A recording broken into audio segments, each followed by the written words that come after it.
Hello, everyone. I am very excited to be here because the topic is very, very interesting today. The topic I want to talk about is limiting beliefs. I'm sure all of you heard about it. All of us have few, some of us have more than few.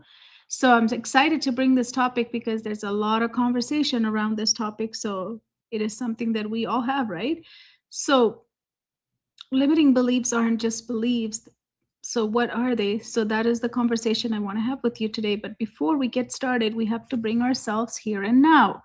So, why don't we, because we're on the topic of limiting beliefs, why not talk about how our limiting beliefs can pull us to the past, right? A lot of the limiting beliefs are patterns that actually keeps us really occupied with the limiting beliefs we have. So, what are some of the limiting beliefs you have that's keeping you in the past? Because obviously a lot of these limiting beliefs has a source, right? They started somewhere in the past and they came from somewhere or someone or something has created a pattern that evolved into a limiting belief. So there's a definitely a past connection to it, and only way we can figure what that is by noticing and really become so aware and becoming like an investigator of your own limiting beliefs, right? So I always talk about that investigator mode. I love being an investigator of my own self. Like, I need to be curious about myself, right? Like, why do I do this? Why do I say this? How come I do this again and again? What is my limiting belief? So we love to talk about other people, we love to help others, but I find that we need to start talking about ourselves first, right? Because that's what makes us come home to ourselves, and then we can lead others and ourselves so much better. So, if you've been thinking about the past and your limiting beliefs, so what are some of the limiting beliefs I could think about? Well, I don't really have anything at the moment because I have worked on every part of my body, every part of my cell. I had to work to become the person I am today. So I do not have any limiting beliefs. If they do come in, they are short lived because I can just catch myself, my brain making stories. I can just tell my brain, oh yeah, I see you making such a great elaborate story here, but we're not going to believe that. I'm not going to believe that. So don't waste the time. Don't waste my time. Don't waste your time, right? So I'm able to talk to my brain. So I don't have limiting beliefs. But did I have limiting beliefs in the past? Of course I did. So let's talk about those because I don't see anybody yet joining me. So I want to talk about my limiting beliefs. My limiting beliefs, it was that nobody ever wanted me around, right? So I wasn't accepted in social situation. I always was the listener. I was never able to speak what I want to share with them. So I created this identity that in social situation I'm just kind of the third person that stands and nods their head and listen to conversation. I'm not that of an outgoing person. So I just stay in conversations just to hold space. And of course, through that experience, I did become really good at one thing, believe it or not, a great listener. It actually made me a great listener. But what it did is I kept telling myself and limiting myself that I'm not a speaker. I can't speak. I'm not a person who can say my views or point of views, right? I always kept them to myself. And this started way, way young. Like, even as answering in a classroom, I would never put my hand up and answer any questions because even though I know it's right, and after I don't answer, some other person will put up their hand and say the exact answer. And I feel like, oh, I should have said that. I didn't have the confidence to say it, but I also created this whole story, elaborate story throughout my life that I'm not a that type of person that speaks on the spot, that shares their openly their mind, what is saying. I can't do that because what if I get judged? What if I get it wrong? So I had to protect myself all the time. So my limiting belief was I limited myself from speaking up. I limited myself from sharing my thoughts. I've always did that. So that became a huge, huge identity throughout my life. I was carrying that for so long. And what else did it do? It gave me no opportunity to share anything. People just thought I never had any ideas. She's just kind of a boring person. That's what anybody would think, right? If you just stand and nod your head all the time, That's what I used to do. So what is something that you used to do? Now, if I was the old person, I would visit that all the time because I would be part of a conversation. Let's say I go out, I meet a few friends and they're all talking. I stay out of the conversation as the third or the fourth person who's with them. Right now, if I was that same person, I would be thinking of the past and say, maybe I shouldn't have gone with them. Maybe they're not a good, my type of people. Maybe they're not good people to hang out with. All these things, I would go back and relive that same situation and be in the past. That's something I used to do, but I don't do that anymore because whenever I have something to share, if it's really important, I'll share it. If they like it or not, that's their problem, right?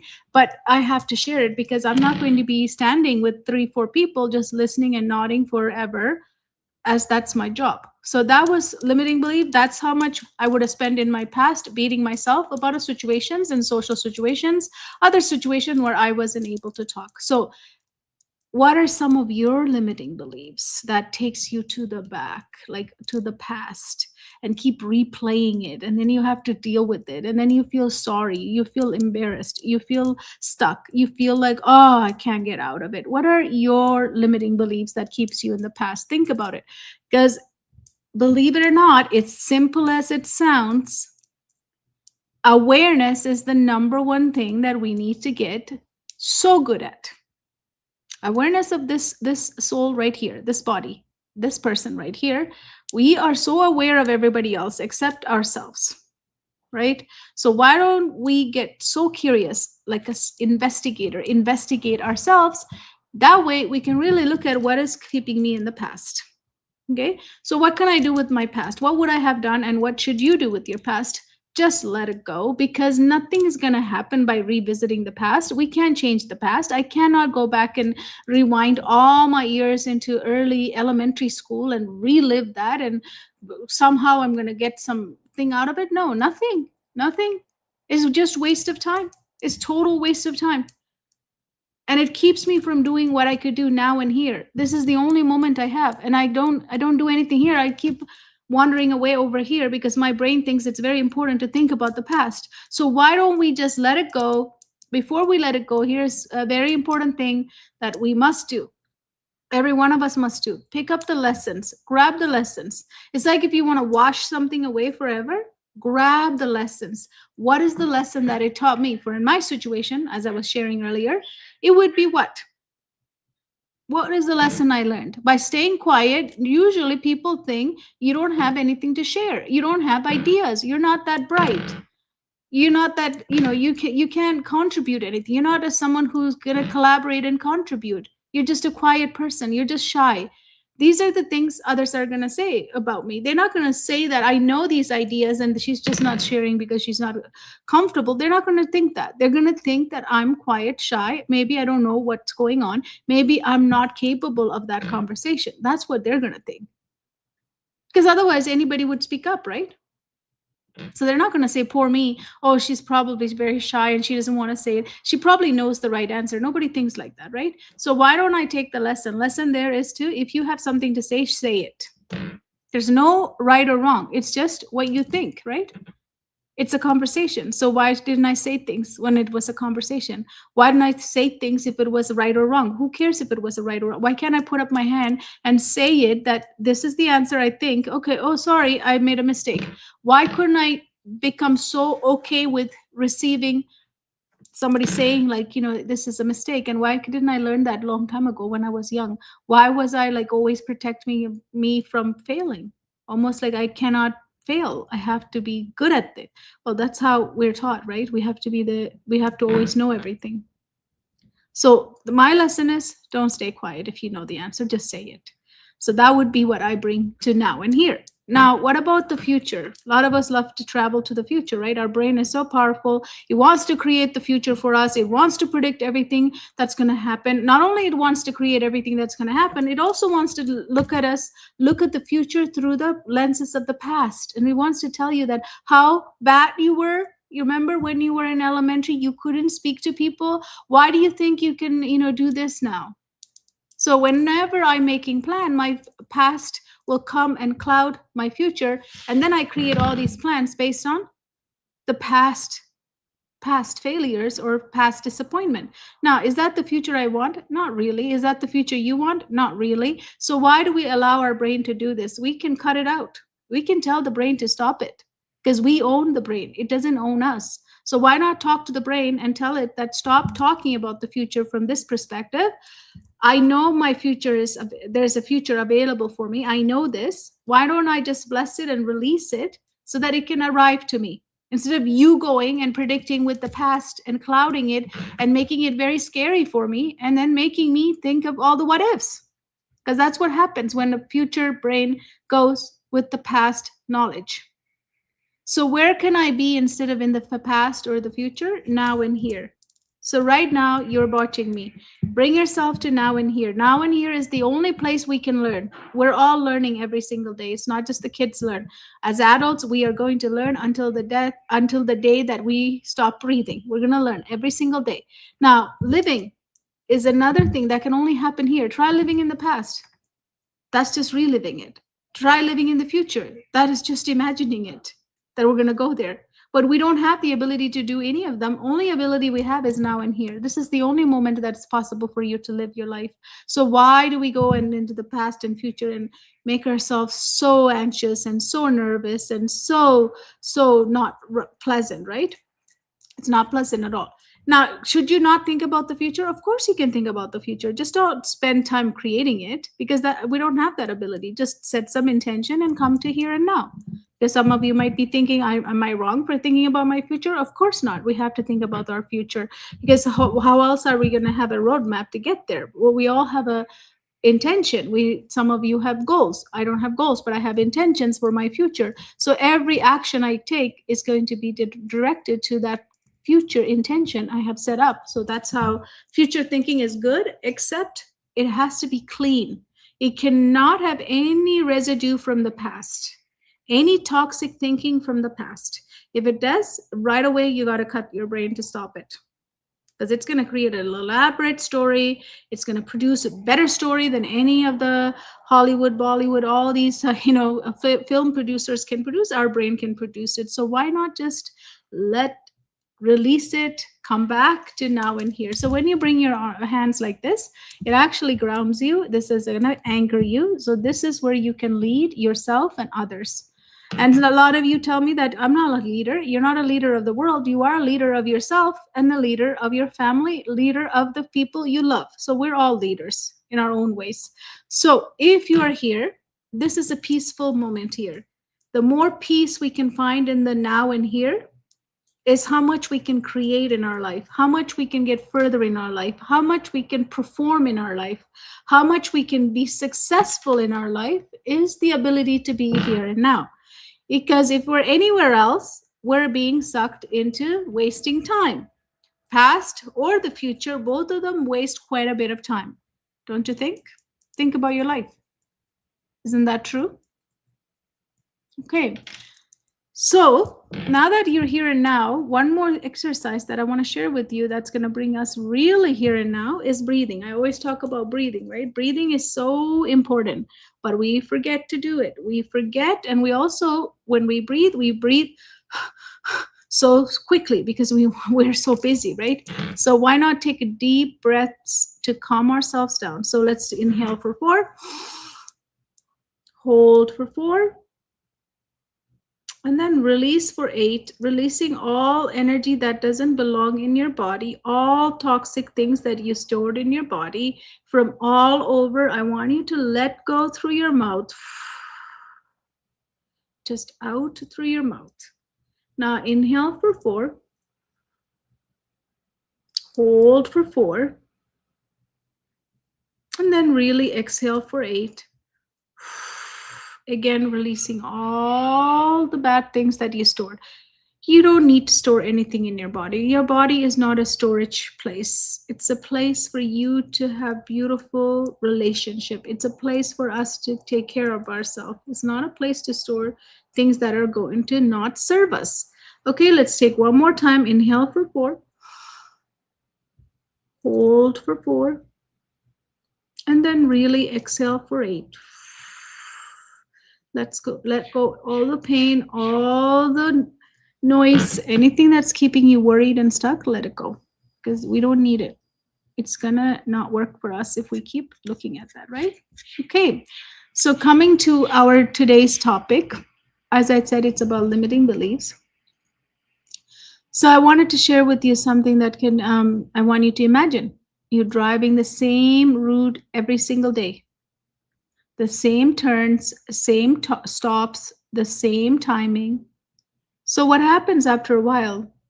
You're not thinking anymore, right? If you're taking the same drive home or somewhere, you're taking that same route, you're going to stop thinking of that drive completely.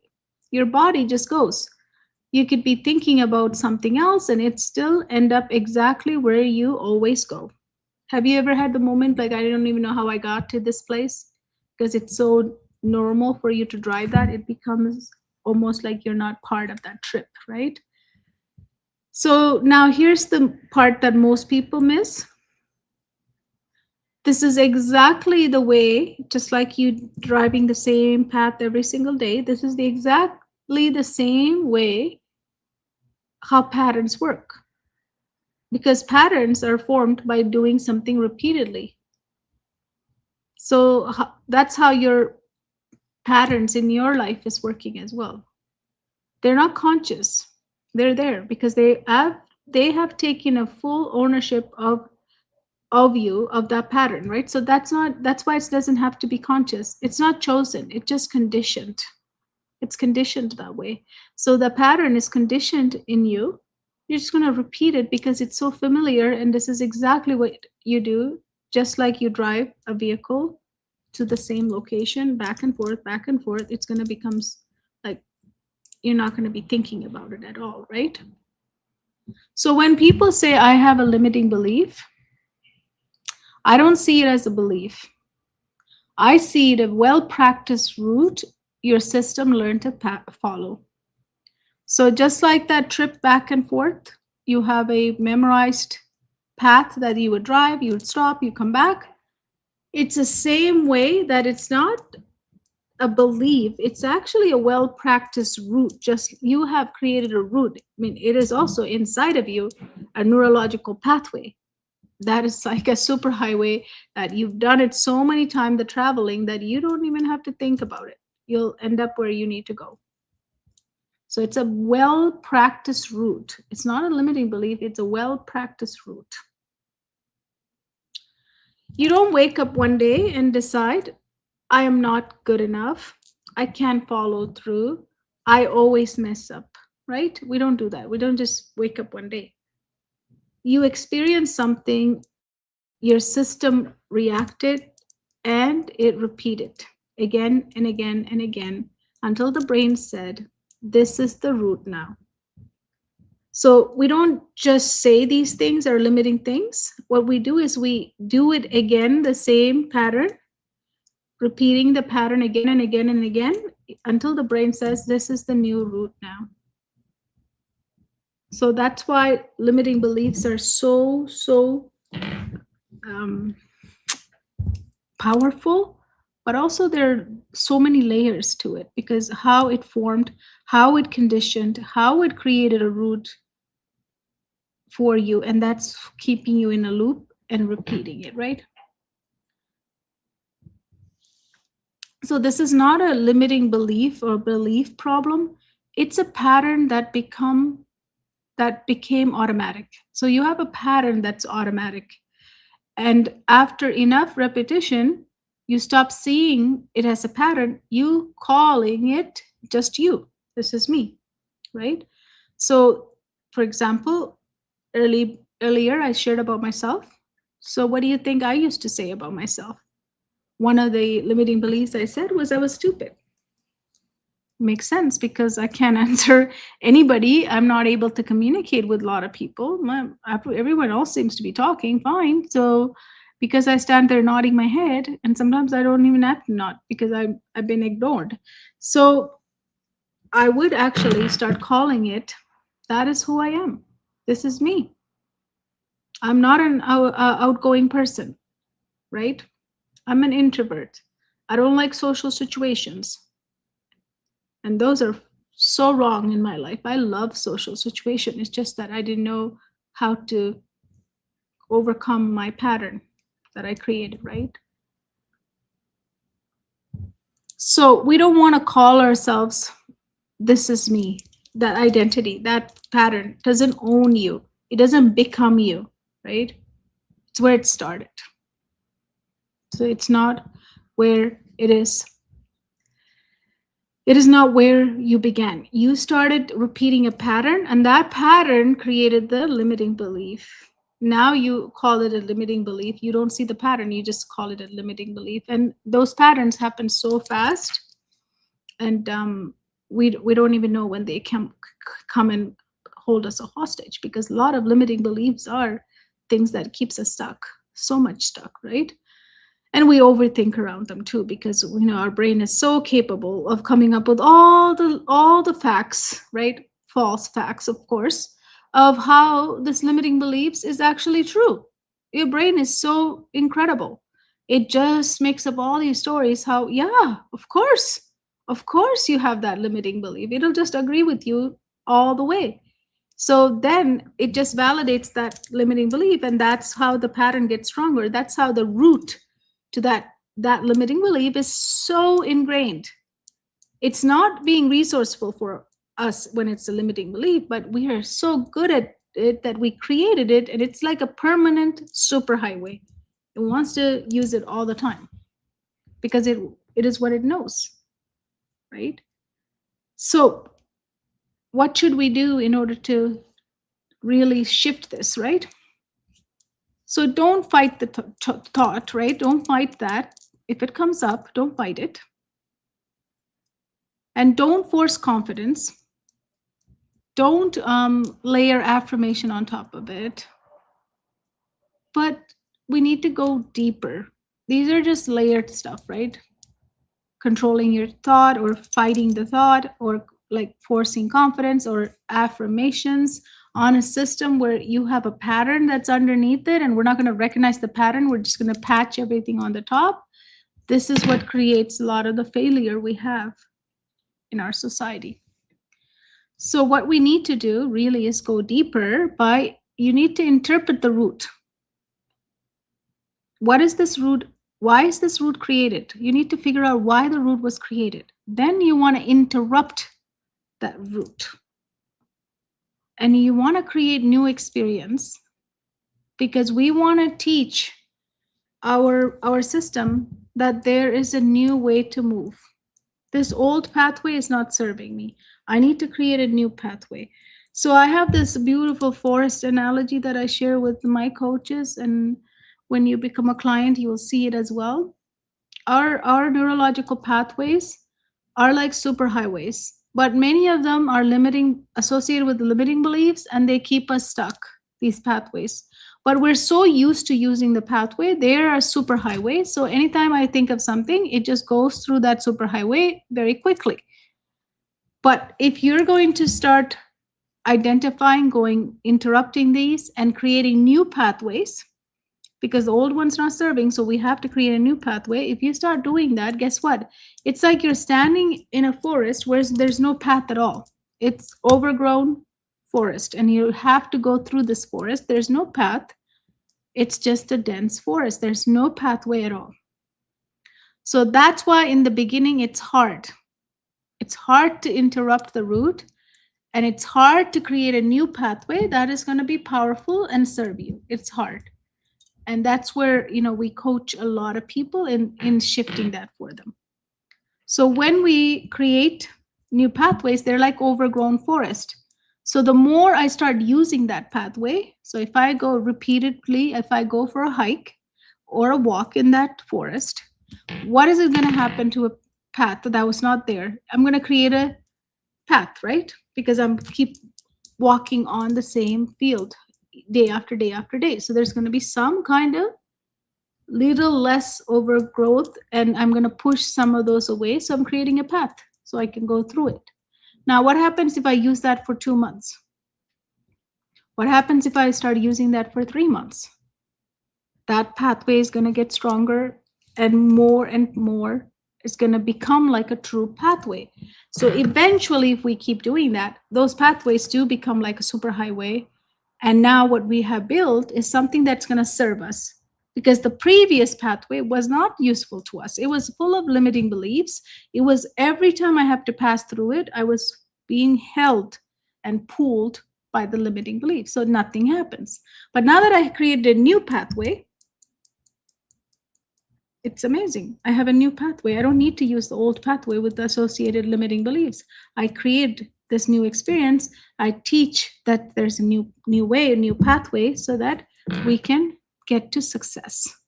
So this is one of the training that we have for all of our clients, is talking to our brain and really thinking it from the perspective of the forest. Forests don't always have pathways. The more you walk through a forest, the pathways start getting more and more defined. And that is exactly how you're going to create your neurological changes and new pathways there as well. So that's why limiting belief is a pattern. It's associated with the pattern. It's not associated with it because you're this or you're that. And that's why adding anything on top of that is never going to work. We have to go deeper and we have to look at what's going on. Then we have to interrupt the root. We have to create new experiences. And then we move to that new way. So I want to close with some powerful questions today. So I'll close with that. Those of you who are listening, you might want to take notes and write this down. What have you repeated so many times that you started calling it who you are? What have you repeated so many times in your life that you started calling who you are? Because that's when pattern became identity. And when pattern become identity, of course, it's going to be limiting us in all aspects. So the second question is, what truth are you living that was actually just practiced? What truth are you living that was actually just practiced?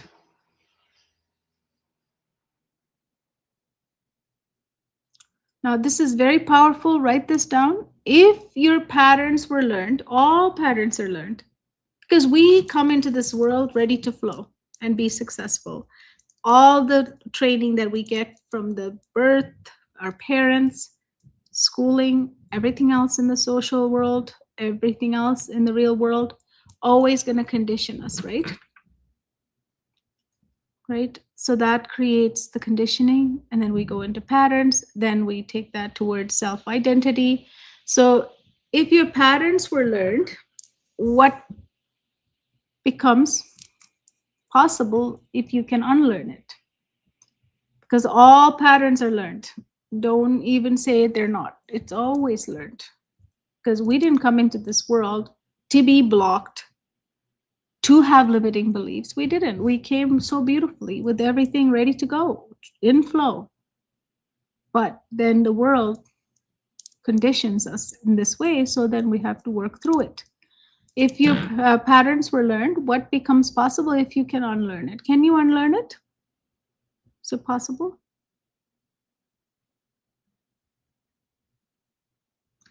Last question, very powerful. Who are you without the pattern you memorized? Because patterns are memorized. It's like memorizing a timetable. I have a pattern for certain limiting beliefs. I practice so much that it becomes memorized. It's part of us. That's why some people say, that's me, right? That's just me. I'm just going to have this limiting belief. That's just me, right? So who would you become if the patterns were, if you go without those patterns, if you go without the limiting beliefs? So write down your limiting beliefs, go to the source of it, interrupt it, and reclaim your who you came here to be. Reclaim that. Because limiting belief is sitting on top of all of this, creating all of these patterns, and we just keep living in patterns. The minute we see our patterns, we cannot unsee it. You can never unsee it. So isn't it beautiful to become aware of what's going on? Isn't it really good to, that's why people say meditation. Some people don't like meditation, but it's really good. You know why? Because it actually makes you quiet down so you can really listen to yourself again. Because we are always doing everything else, right? Except we're not home here and we're not talking to this person here. So, do you have a limiting belief? Can you see the patterns of that limiting belief? Can you investigate? Can you become like an investigator and investigate and find out? Can you go deep enough to find out why that's coming up? Because every limiting belief has a root cause of something else. Can you do that? Do that and tell me in the comment section, please, how this resonate with you. What are limiting beliefs you have? And we don't need to live with limiting beliefs. You know how many things we could have accomplished? I could have accomplished so long ago if I didn't put all those limiting beliefs on myself and became an identity and walking around with this identity that I created. It's useless, right? It takes so much time, so much out of us to create all of this. We need to be simple. Let's start making this simple for all human beings, right? So, what are your limiting beliefs and what are you going to do about it? Are they real? If not, can you challenge it? Thank you so much for watching. I love to hear comments. So, today I wanted to talk about limiting beliefs. They are just patterns, and we just need to become aware of them. Thank you so much, and I'll see you on another live.